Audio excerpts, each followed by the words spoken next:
धर्म स्नेही भव्यात्माओं, इस पृथ्वी तल पर यह रक्षाबंधन पर्व, वात्सल्य पर्व लिए आते हैं। किसके लिए? लेकिन ये कलिकाल है, संगति ऐसी मिल जाती है, लोग इस पर्व को निमित्त बना करके पाप बांधना प्रारंभ कर देते हैं। जब पता नहीं होता, ज्ञान नहीं होता, जब गुरु महाराज उपदेश देते हैं, अरे ऐसी बात है, तब ये जागृति होती है। देखो आज सब यहां बैठे हुए हैं, ये नहीं तो क्या कर रहे होते? कल के लिए अपनी है ना तैयारी कर रहे होते, सभी प्रकार की पंच इंद्रिय के विषयों की तैयारी। ये सब अनुभूत करके बैठे हुए हैं। हम लोग भी अनुभूत किए बैठे हुए हैं कि ये धर्म में कुछ नहीं दिखता। वहां तो अच्छे अच्छे पकवान दिखते हैं। जब घर में कहते हैं अभी नहीं मिलेगा, पहले मंदिर की राखी बांध के आओ। जब तक मंदिर की राखी नहीं बंधेगी, जब तक मंदिर का लाडू नहीं चढ़ेगा, अभी किसी को लाडू नहीं मिलेगा। और लोग में चले आते हैं, चलो जल्दी से मंदिर में चढ़ा के आएंगे और फिर लाडू पपैये खपैये सब मिलेंगी। ये स्थिति बन जाती है। गोठा मोठा अनेक प्रकार के हैं, बुंदेलखंडी नाम है। बस इसी में ही अनादिकाल से हमारा जीवन निकल रहा है और हमने वास्तविकता को नहीं समझा। वास्तव में जो इस पर्व को अपने हृदय से मनाते हैं, एक दिन उनके अंदर अवश्य ये वात्सल्य धर्म प्रकट होता है। ये आज उनकी शुरुआत है और जिसके अंदर वात्सल्य धर्म प्रकट हो गया, उसके लिए नियम से सम्यक दर्शन की प्राप्ति होती है। और जिसके जीवन में सम्यक दर्शन आ गया, उसके संसार का अंत यानी संसार सागर चुल्लू भर बचता है और वह एक दिन ऐसा पुरुषार्थ करता है कि महान अपने शुद्ध आत्म तत्व को, वह सिद्धत्व पद को प्राप्त कर लेता है। ऐसा ये पर्व है। इसलिए भव्यात्माओं, अच्छी तरह से ये पर्व वात्सल्य का पर्व है। यानी सब श्रमण आदि यहाँ पर विराजमान हो जाते हैं। सभी को नहीं मिलते श्रमण। कहते हैं जिनका तीव्र पुण्योदय होता है, उनके लिए ही ऐसे साधु का चातुर्मास। वो कहते हैं जिस नगर में ऐसे दिगंबर श्रमण विराजमान रहते हैं, वहां पर्व कभी कभार नहीं आते, वहां तो प्रतिदिन पर्व मनाए जाते हैं। और जो इसको नहीं समझ पाता, वो ना लूट नहीं पाता, वो पा नहीं पाता, वह घाटे का सौदा हो जाता है।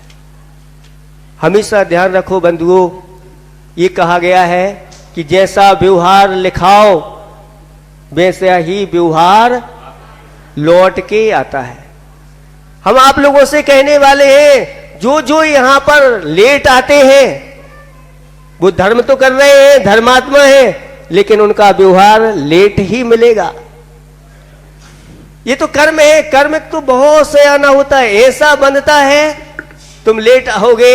यहां तुमने अगर लेट किया 1 घंटे, तो हो सकता है 100 वर्ष बाद वह आपको घोषणा कर दी गई कि आपको सिंहासन मिलेगा, लेकिन अभी देरी हो रही क्योंकि सामने वाला छोड़ ही नहीं रहा।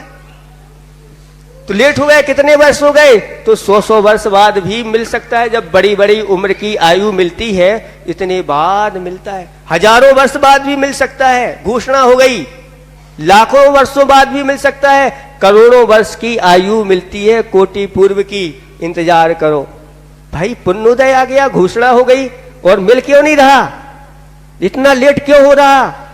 तो हमने जब जब धर्म की बात आई, और हम तो आराम से पहुंचेंगे, द्रव धुल जाने दो, श्रीफल धुल जाने दो, यहां सब व्यवस्था हो जाने दो, हम तो चढ़ाने के लिए आ जाएंगे, घंटी बज जाने दो। ये सब चीजें अपने घाटे का सौदा है। आप विचार करो कैसा कर्म बनता है। उस अंजना ने कितने पल के लिए, है ना, पूर्व भाव में प्रतिमा को गए ना,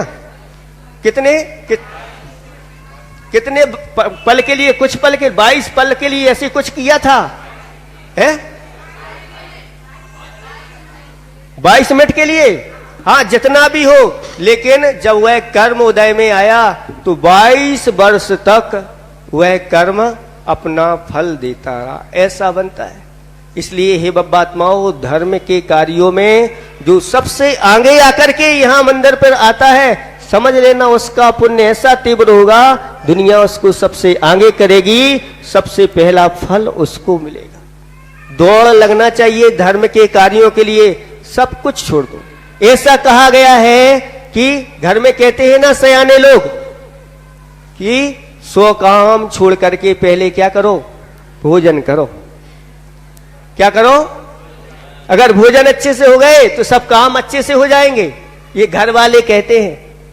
लेकिन नीतिकार कहते हैं कि 1000 काम छोड़ करके पहले राजा की आज्ञा का पालन करो। भोजन भी छोड़ दो, राजा ने अगर आज्ञा दी है, 1000 काम भी छोड़ दो। लेकिन नीतिकार कहते हैं, धर्म ग्रंथ कहते हैं कि लाख नहीं करोड़ों काम छोड़ करके सबसे पहले देवशास्त्र गुरु की पूजा करो। सारी आज्ञाओं को ठुकरा दो, सारी चीजों को संसार की ठुकरा दो, देवशास्त्र गुरु की पूजा के लिए आज्ञा को कभी ठुकराना नहीं, वो सबसे पहले करो।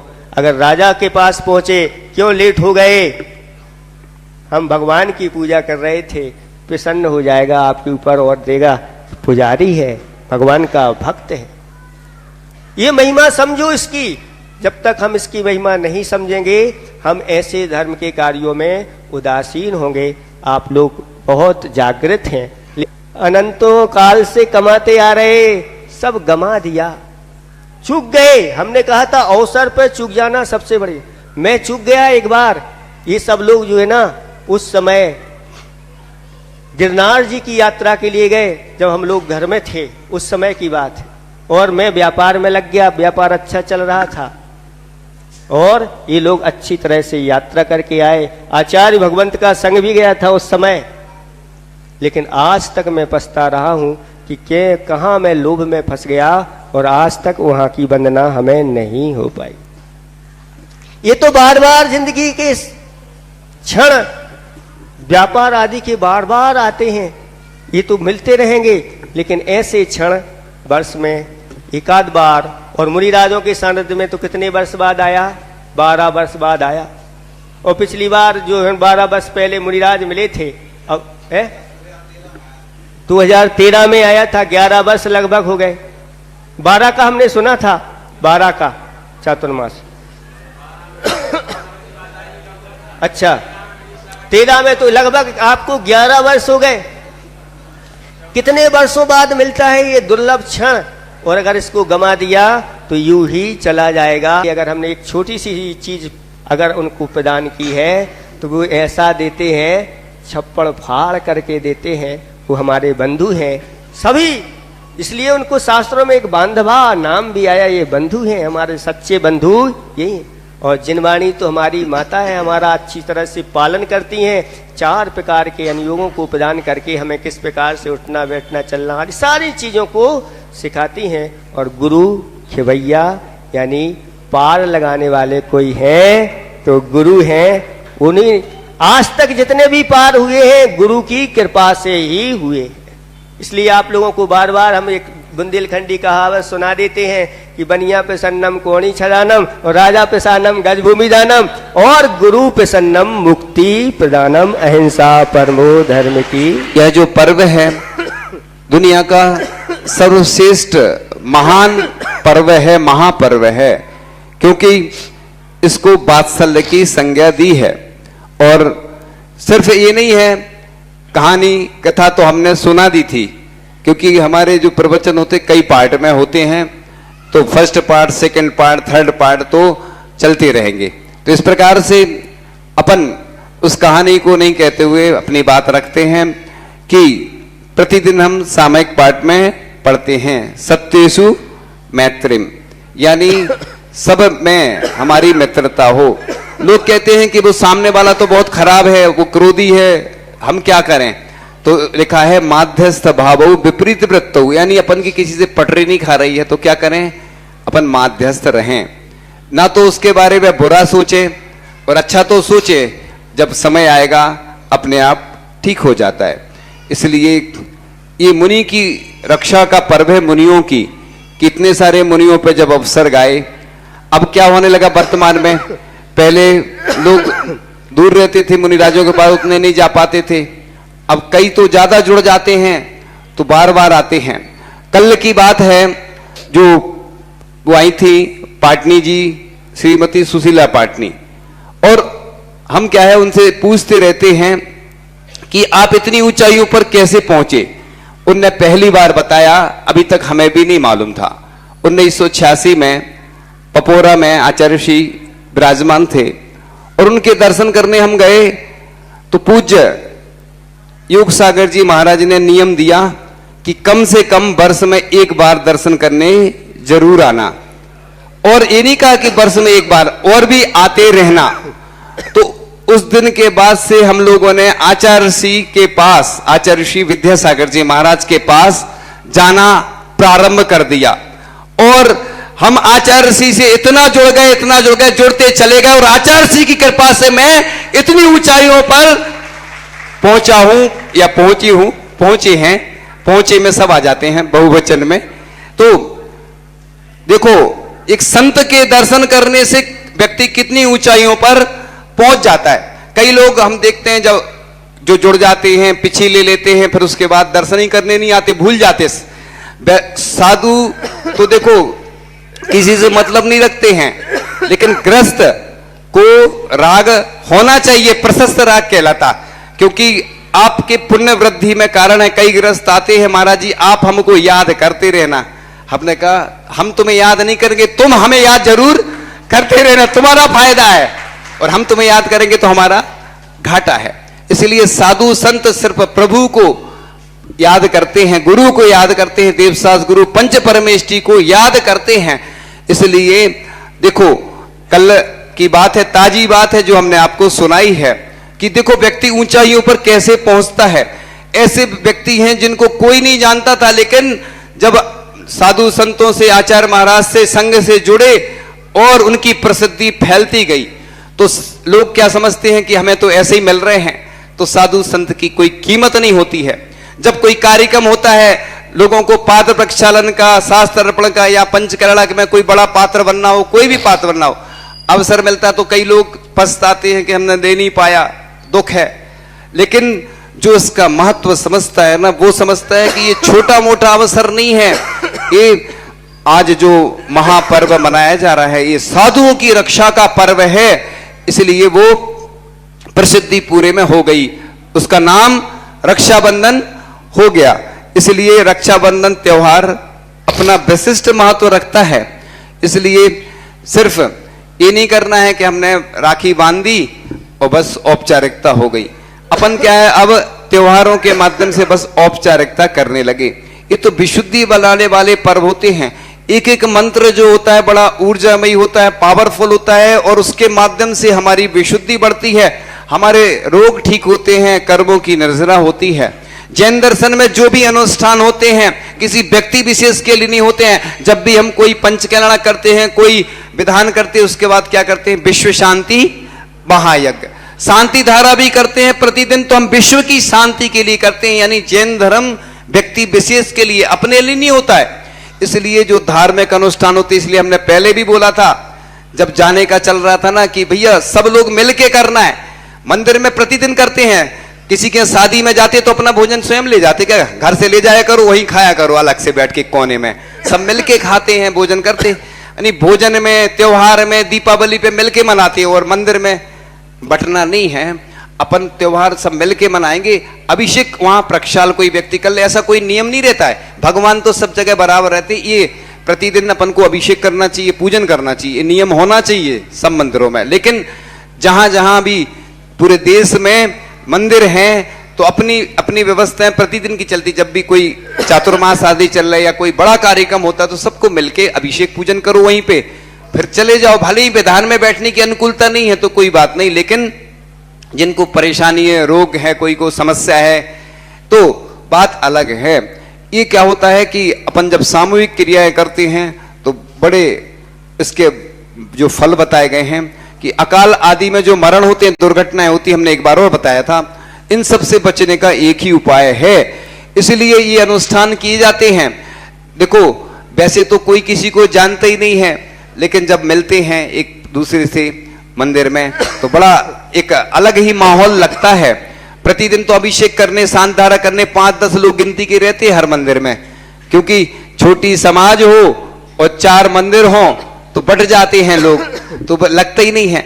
और एक चीज तो हमने देखी है, लोग क्लास में नहीं आएंगे, प्रवचन में नहीं आएंगे, लेकिन जब कोई कार्यक्रम होता है तो उसमें लोगों को बड़ा आनंद आता है और उसमें उत्साह भी दिखता है लोगों के अंदर। लेकिन इसीलिए तो प्रतिदिन नहीं रखेगा त्योहार, नहीं तो लोग सामान्य हो जाएंगे। इसलिए ये विशेष त्योहार होते हैं, वर्ष में आते हैं गिनती के त्योहार, और वो भी चुनिंदा लोगों को अवसर मिलते हैं।